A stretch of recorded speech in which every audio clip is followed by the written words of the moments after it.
Dave Livingstone, célebre missionário e explorador, 1813–1873. Certo comerciante, ao visitar a abadia de Westminster, em Londres, onde se acham sepultados os reis e vultos eminentes da Inglaterra, inquiriu qual túmulo, excluindo o do soldado desconhecido, era o mais visitado. O porteiro respondeu que era o de Dave Livingstone. São poucos os humildes e fiéis servos de Deus que o mundo distingue e honra assim. Conta-se que em Glasgow, depois de passar 16 anos na África, Livingstone foi convidado a fazer um discurso perante o corpo discente da universidade. Os alunos resolveram vaiar esse camarada missionário, fazendo o maior barulho possível.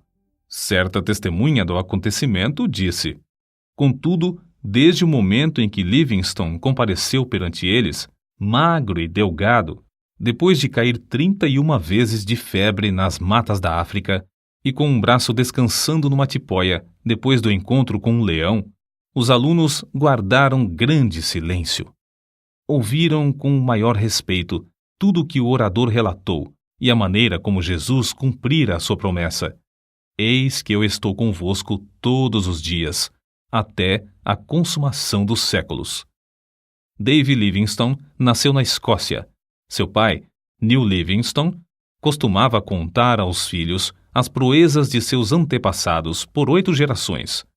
Um dos bisavôs de Dave fugira com a família dos cruéis pactuários para os pantanais e montes escabrosos, onde podia adorar a Deus em espírito e em verdade. Mas mesmo esses cultos, que se realizavam entre os espinhos e às vezes no gelo, eram interrompidos, de vez em quando, pela cavalaria que chegava galopando para matar ou levar presos, tanto homens como mulheres. Os pais de Dave criavam seus filhos no temor do Senhor. O lar era sempre alegre e servia como notável modelo de todas as virtudes domésticas. Não se perdia uma hora durante os 7 dias da semana, e o domingo era esperado e honrado como o dia de descanso. Com a idade de 9 anos, Dave ganhou um Novo Testamento, prêmio oferecido ao repetir de cor o capítulo mais comprido da Bíblia, o Salmo 119. "Entre as recordações mais sagradas da minha infância", escreveu Livingstone, "estão as da economia da minha mãe para que os poucos recursos fossem suficientes para todos os membros da família. Quando completei 10 anos de idade, meus pais me colocaram em uma tecelagem para que eu ajudasse a sustentar a família. Com parte do salário da primeira semana, comprei uma gramática de latim." Dave iniciava o dia na tecelagem às 6 horas da manhã e, com intervalos para o café e o almoço, trabalhava até 8 da noite. Segurava a sua gramática aberta na máquina de fiar algodão e, enquanto trabalhava, estudava linha por linha. Às 8 horas da noite, dirigia-se, sem perder tempo, à escola noturna. Depois das aulas, estudava as lições para o dia seguinte, às vezes até a meia-noite, quando a mãe tinha de obrigá-lo a apagar a luz e dormir. A inscrição no túmulo dos pais de Dave Livingstone indica as privações no lar paterno. Para marcar o lugar onde descansa Neil Livingstone e Agnes Hunter, sua esposa, e para exprimir a gratidão a Deus dos seus filhos, João, Dave, Janet, Carlos e Agnes, por pais pobres e piedosos. Os amigos insistiam em que ele mudasse as últimas palavras para pais pobres, mas piedosos. Grifo do autor. Contudo, Dave recusou porque, para ele, tanto a pobreza como a piedade eram motivos de gratidão. Sempre considerou o fato de aprender a trabalhar longos dias, mês após mês, ano atrás ano, na fábrica de algodão, uma das maiores felicidades da sua vida.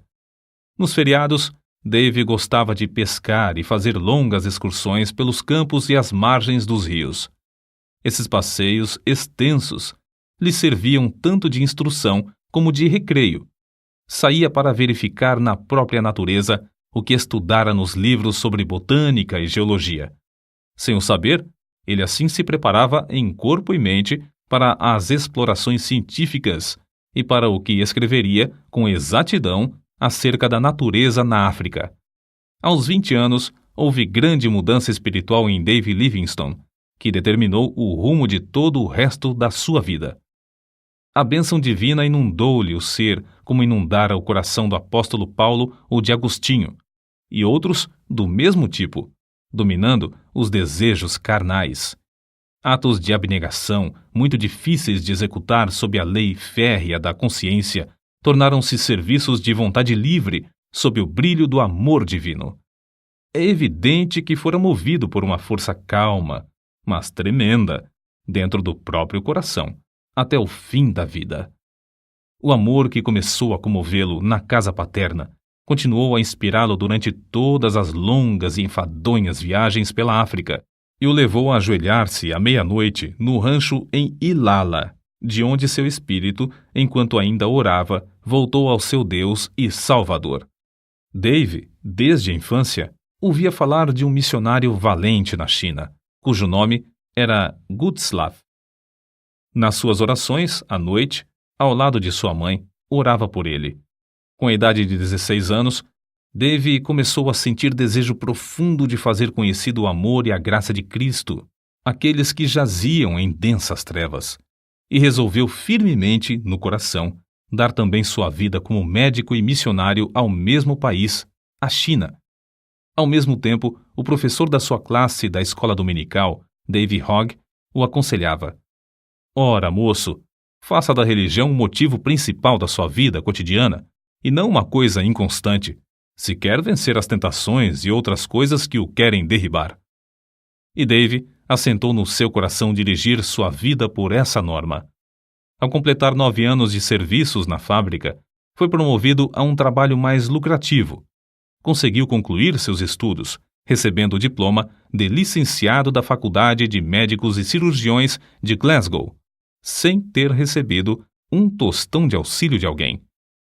Se os crentes não o tivessem aconselhado a que falasse à Sociedade Missionária de Londres acerca de enviá-lo como missionário, ele teria ido por seus próprios esforços, declarou Livingstone mais tarde.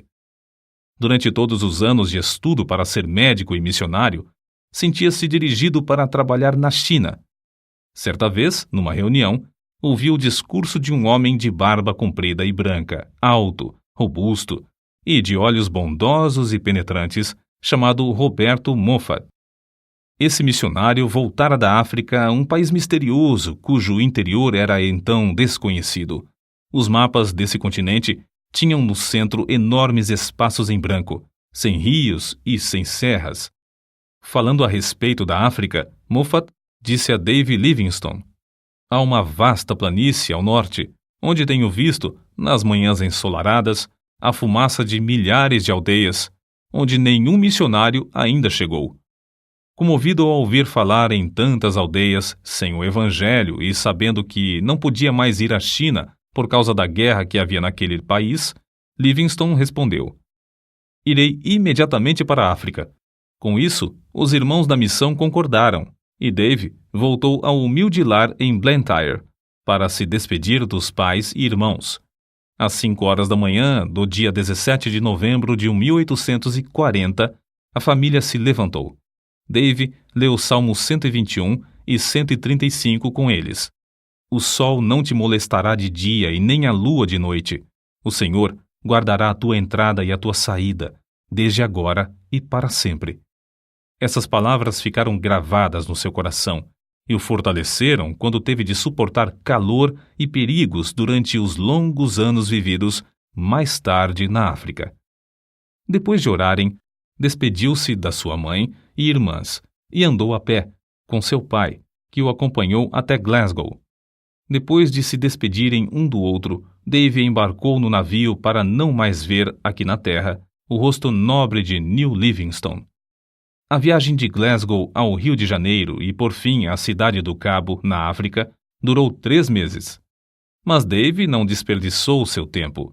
O comandante se tornou seu amigo íntimo e ajudou-o a preparar os cultos nos quais Dave pregava aos tripulantes do navio. O novo missionário aproveitou também a oportunidade para, estando a bordo, aprender a usar o sextante e saber exatamente a posição do navio, observando a lua e as estrelas. Essa ciência lhe foi mais tarde de incalculável valor para orientar-se nas viagens de evangelização e exploração do imenso interior desconhecido, do qual subia a fumaça de 1000 vilas sem missionário. Da cidade do Cabo, a viagem de 190 léguas foi feita aos solavancos, num carro de boi, através de campos incultos. A viagem durou 2 meses até chegar em Curumã, onde devia esperar o regresso de Roberto Moffat.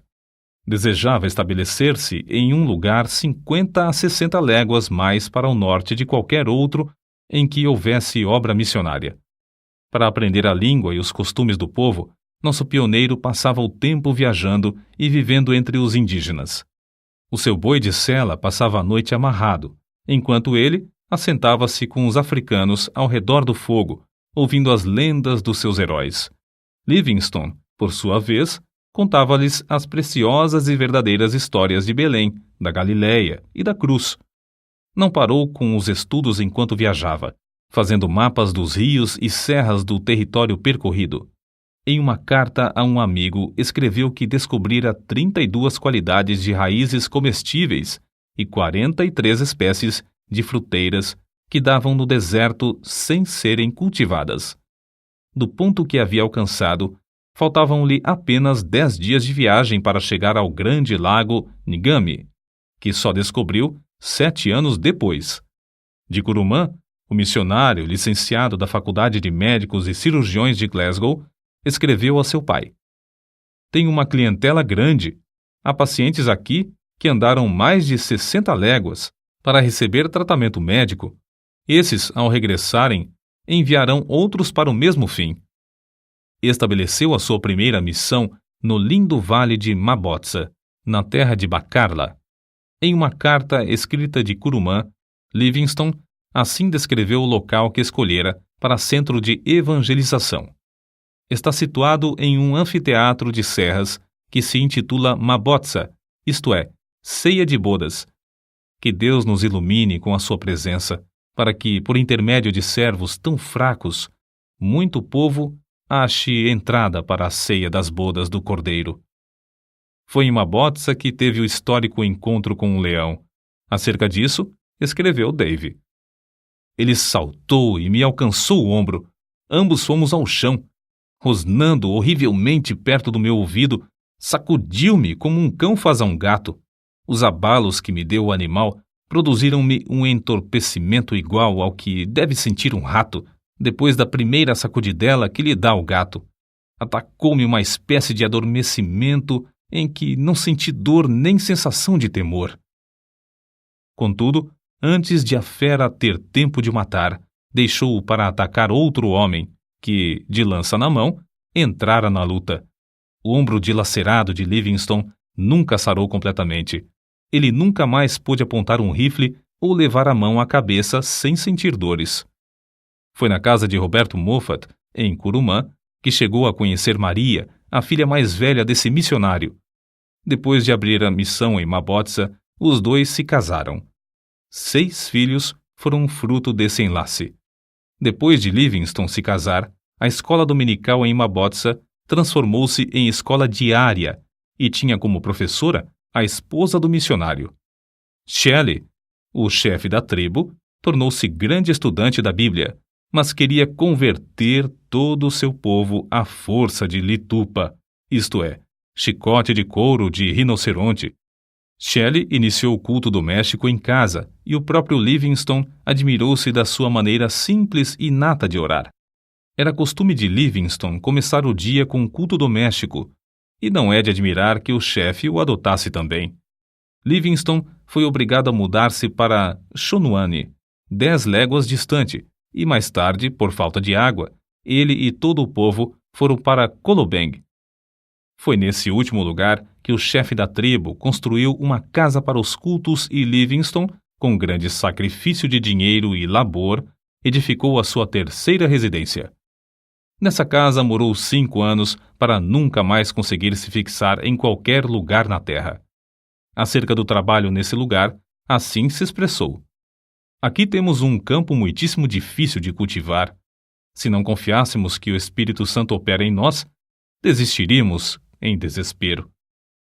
Através do deserto de Kalahari, chegavam boatos de um grande lago e de um lugar chamado Fumaça Barulhenta, o que ele julgava ser uma grande cachoeira. As secas o oprimiam tanto em Kolobeng que Livingstone resolveu fazer uma viagem de exploração a fim de achar um lugar mais ideal para estabelecer a sua missão. Assim, em 1º de junho de 1849, com o chefe da tribo, seus guerreiros, 3 brancos e sua família, saíram para atravessar o grande deserto de Kalahari. O guia do grupo, o Homotobi, conhecia o segredo de subsistir no deserto, cavando com as mãos e chupando a água debaixo da areia por meio de um canudo. Depois de viajarem muitos dias, chegaram ao rio Zouga. Ao inquirir os indígenas, estes o informaram de que o rio tinha nascente em uma terra de rios e florestas. Livingstone ficou convicto de que o interior da África não era um grande deserto como o mundo de então supunha, e o seu coração ardia com o desejo de achar uma via fluvial. Assim, outros missionários poderiam ir para o interior do continente com a mensagem de Cristo. A perspectiva, escreveu ele, de achar um rio que dê entrada a uma vasta, populosa e desconhecida região aumentou constantemente desde então. Aumentou tanto que, quando por fim chegamos ao Grande Lago, esse importante descobrimento em si mesmo parecia de pouca monta. Foi em 1º de agosto de 1849 que o grupo atingiu o Lago Ngami. Tão grande é esse lago que, de uma margem, não se avista a margem oposta. Sofreram longos dias de cruciante sede sem obter uma gota d'água, mas venceram todas as dificuldades. O curioso é que descobriram o Ngami enquanto outros exploradores mais bem equipados, mas menos persistentes, haviam falhado. As notícias do descobrimento foram comunicadas à Royal Geographical Society, o que lhe votou numa bela recompensa de 25 guinéus, por ter descoberto uma importante terra, um importante rio e um grande lago. O grupo teve de voltar a Kolobeng. Depois de alguns meses, porém, iniciou novamente viagem para o Lago Ngami. Não queria separar-se da sua família e levou-a em um carro de boi. Mas, ao alcançar o rio Zouga, os filhos foram atacados pela febre e ele teve de voltar com a família. Nasceu-lhe uma filha, que morreu logo de febre. Livingstone, contudo, ficou mais firme do que nunca na sua resolução de achar um caminho para levar o evangelho ao interior da África. Depois de descansar alguns meses com a família, na casa de seu sogro em Kurumã, saíram com o propósito de achar um lugar saudável onde pudessem estabelecer uma missão mais para o interior. Foi nessa viagem, em junho de 1851, que descobriu o maior rio da África Oriental, o Zambezi, rio do qual o mundo de então nunca ouvira falar. No seguinte trecho que Livingstone escreveu, descobre-se algo do que tinham de sofrer nessas viagens. Um dos assistentes desperdiçou a água que levávamos no carro e, à tarde, tínhamos apenas um restinho para as crianças. Passamos a noite angustiados e, na manhã seguinte, quanto menos havia de água, tanto mais aumentava a sede das crianças. O pensamento de elas perecerem diante de nossos olhos nos perturbava. Na tarde do 5º dia, sentimos grande alívio quando um dos homens voltou trazendo tanto desse líquido como jamais antes havíamos pensado. Livingstone, convicto de que era a vontade de Deus que saísse para estabelecer outro centro de evangelização, e com indômita fé de que o Senhor supriria todo o necessário para cumprir a sua vontade, avançava sem vacilar. Depois de descobrir o rio Zambezi, Livingstone veio a saber que os lugares saudáveis eram sujeitos a serem saqueados em qualquer tempo por outras tribos. Só nos lugares infestados de doença e febre é que se achavam tribos específicas. Resolveu, portanto, enviar a esposa para descansar na Inglaterra enquanto ele continuava as suas explorações, a fim de estabelecer um centro para a obra de evangelização. via-se forçado a estabelecer tal centro porque os boeres holandeses invadiam o território e, além de roubar as terras e o gado dos indígenas, punham em prática um regime da mais vil escravatura. Livingstone enviou crentes fiéis para evangelizar os povos em redor, mas os boeres acabaram com essa obra, matando muitos dos indígenas e destruindo todos os bens que o missionário possuía em Colobeng. Diante desse quadro, o obreiro levou sua família para a cidade do Cabo, de onde seus queridos embarcaram em um navio para a Inglaterra. Nesse tempo, quando Deus suprira todo o necessário para que a família voltasse à terra natal, declarou: Ó amor divino, eu não te amo com a força, a profundidade e o ardor que convém. A separação da família causou-lhe profunda mágoa, mas dirigiu o rosto heroicamente de novo a socorrer as infelizes tribos do interior da África. Havia 3 motivos que o aconselhavam a fazer uma viagem de exploração. Primeiro, queria achar um lugar para residir com a família entre os Barotses e evangelizá-los. Segundo, a comunicação entre o território dos Barotses e a cidade do Cabo era muito demorada e difícil, e ele queria descobrir um caminho para um porto mais próximo. Terceiro, queria fazer todo o possível para influenciar as autoridades contra o horrendo tráfico de escravos. Foi nessa época da sua vida que Livingstone, por suas proezas, tornou-se conhecido no mundo inteiro. No seu ardor, desejando que Deus lhe poupasse a vida e o usasse em abrir o continente para a entrada do Evangelho, orou assim: Ó Jesus, rogo que me enchas agora com o teu amor e me aceites e me uses um pouco para a tua glória. Até agora não fiz nada para ti, mas quero fazer algo. Ó, eu te imploro que me aceites e me uses e que seja tua toda a glória. Escreveu mais ainda: Não valeria coisa alguma o que possuo ou o que possuirei, a não ser em relação ao reino de Cristo. Se alguma coisa que tenho pode servir para o teu reino, dar-lhe-ei a ele, a quem devo tudo neste mundo e durante a eternidade. Livingstone atravessou ida e volta o continente africano desde a foz do Zambeze a São Paulo de Luanda. Façanha esta realizada pela primeira vez por um branco. Nas memórias que escrevia diariamente, nota-se como admirava as lindas paisagens de um continente que o mundo julgava ser um vasto deserto. Chegou a Luanda magro e doente. Apesar da insistência do cônsul britânico para que regressasse à Inglaterra, a fim de recuperar a saúde abalada, ele voltou a Zambeze por outro caminho, a fim de levar seus fiéis companheiros até em casa, conforme lhes prometera antes de iniciarem a viagem.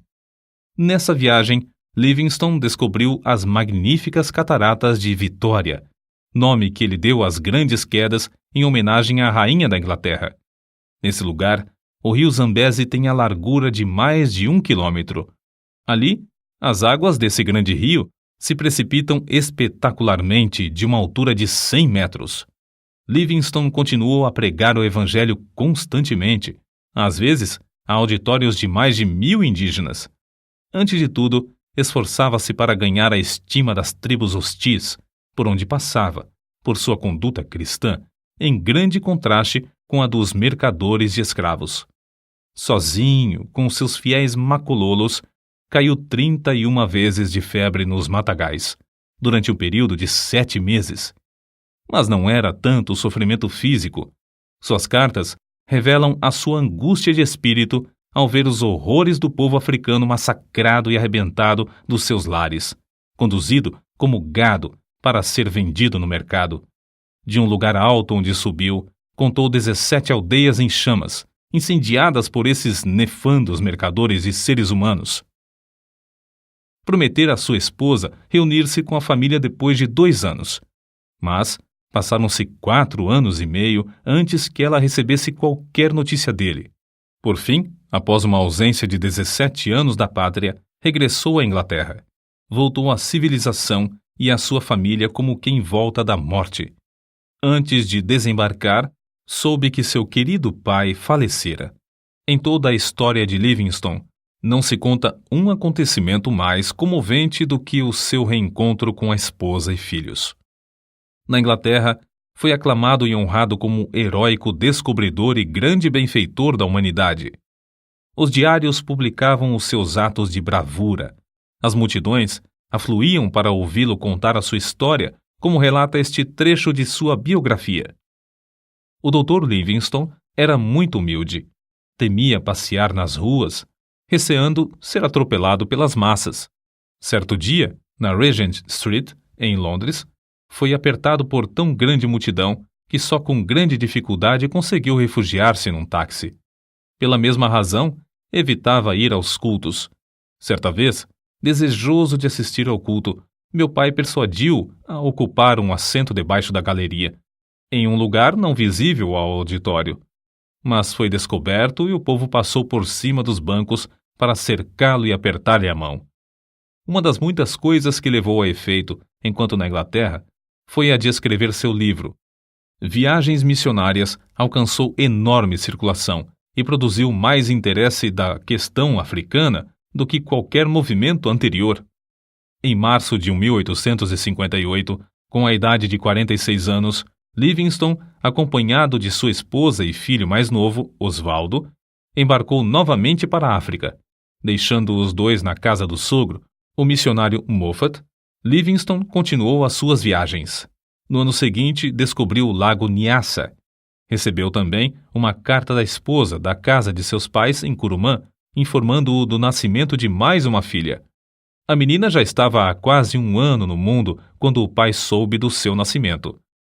As explorações dos rios Zambeze, Tete e Shire e do lago Nyassa foram feitas com o propósito de saber quais os pontos mais estratégicos para a evangelização, e missionários foram enviados da Inglaterra para ocupar esses lugares. Em 1862, a esposa reuniu-se a ele novamente e acompanhava-o nas viagens, mas 3 meses depois faleceu, vítima da febre, e foi enterrada em uma encosta verdejante na margem do rio Zambeze. No seu diário, Livingstone assim escreveu: Chorei-a porque merece as minhas lágrimas. Amei-a ao nos casarmos, e quanto mais tempo vivíamos juntos, tanto mais a amava. Que Deus tenha piedade dos filhos. Um dos maiores obstáculos que Livingstone enfrentou na obra missionária foi o terror dos indígenas ao verem o rosto de um homem branco. Não era para menos, se considerarmos suas atrocidades. Aldeias inteiras em ruínas, fugitivos escondendo-se nos campos de alto capim, sem nada terem para comer, centenas de esqueletos e cadáveres insepultos, comboios de homens e mulheres algemados aos troncos, seguros pelo pescoço, conduzidos aos portos. É difícil concebermos a magnitude da desolação criada por homens cruéis que participavam do tráfico de escravos. Esses homens tentavam, também, com ódio cruel e arte diabólica, terminar com a obra de Livingstone. Finalmente conseguiram, por meio da política do seu país, induzir a Inglaterra a chamá-lo de volta à sua terra. Foi assim que Livingstone chegou de novo à sua pátria depois de uma ausência de cerca de 8 anos. Os crentes e amigos na Inglaterra, animados pela visão de Livingstone, começaram a orar e enviar-lhe dinheiro para continuar sua obra no continente negro. O nosso herói desembarcou pela 3ª e última vez na África, em Zanzibar. Na expedição que iniciou em Zanzibar, descobriu os lagos Tanganyika, 1867, Moero, 1867, e Bangueolo, 1868. Passou 5 longos anos explorando as bacias desses lagos. A oração e a palavra de Deus foram o seu sustento espiritual durante esses anos de provações, que sofria por parte dos negociantes de escravos. Resolveu, então, fazer o possível para descobrir as nascentes do rio Nilo e solver um problema que durante milhares de anos havia zombado dos geógrafos. Sabia que se descobrisse as nascentes do famoso Nilo, o mundo todo lhe daria ouvidos acerca da chaga aberta na África, o comércio de escravos. É interessante conhecer o que ele escreveu. O mundo acha que busco fama, porém, eu tenho uma regra, isto é, Não leio coisa alguma sobre os elogios que me fazem. Ele sabia que, ao findar a escravatura, o continente se abriria para deixar entrar o Evangelho. Durante os longos intervalos de tempo em que uma carta e outra era recebida na Inglaterra, vindas do coração da África, circularam boatos de que Livingstone morrera. Não só os homens que traficavam escravos queriam matá-lo, mas também muitos dos próprios indígenas, por não acreditarem existir um homem branco que fosse amigo de coração. Ele mesmo contou muitos fatos relacionados às ciladas na terra do Maniuema para o matarem.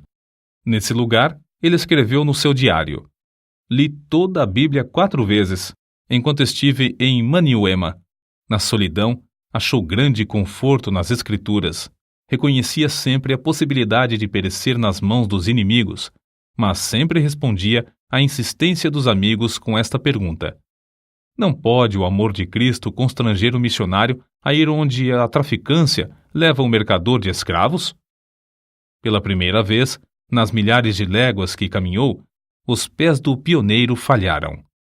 Obrigado a ficar algum tempo em uma cabana, todos os seus companheiros o abandonaram, à exceção de 3 que permaneceram com ele.